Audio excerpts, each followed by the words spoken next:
I remember the first moment I realized something was wrong. We were at a couples event, soft jazz drifting through dimly lit rooms, the scent of roses and polished wood filling the air. I watched her laugh at something her friend said, but then I noticed it, a faint trace of perfume I didn't recognize lingering at the curve of her neck. She tilted her head, hair brushing her shoulders, and for a split second, our eyes met. There was a spark there that wasn't mine, a warmth I couldn't place.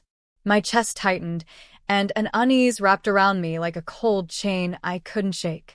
At first, I tried to ignore it. She had always loved to dance, to move with the music, and tonight was no different. The room was full, couples spinning and stepping to the rhythm of the jazz, glasses clinking, laughter floating around us. I reached for her hand, felt her fingers brush mine, then let go as she moved toward another group.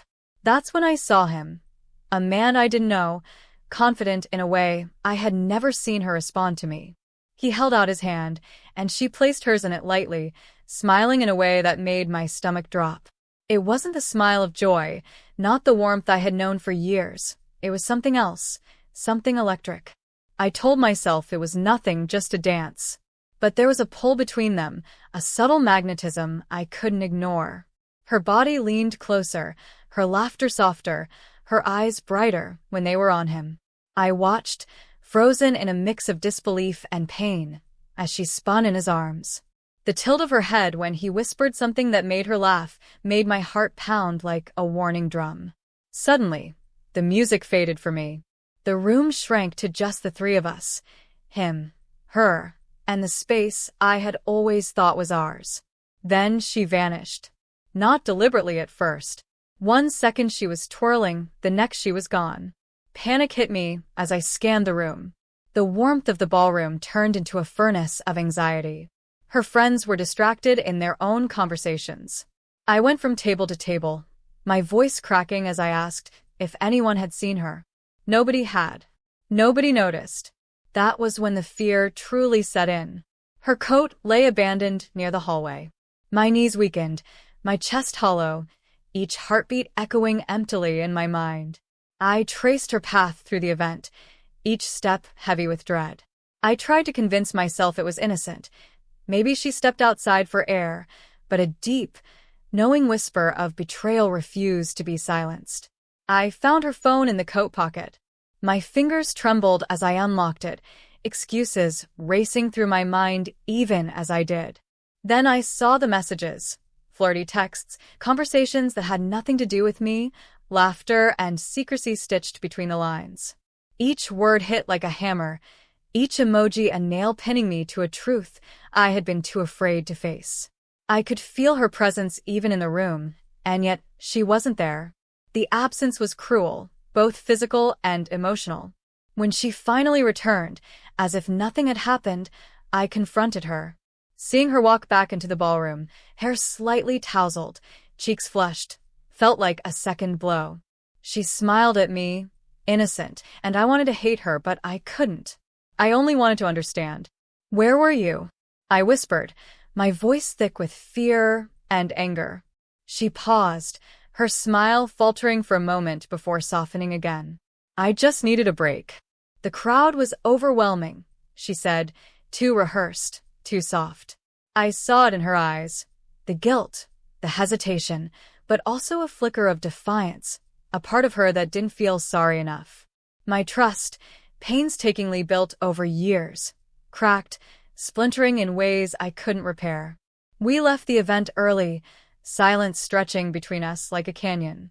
I replayed every second, the way she leaned into him, the brush of her hand, the sparkle in her eyes I hadn't seen in months.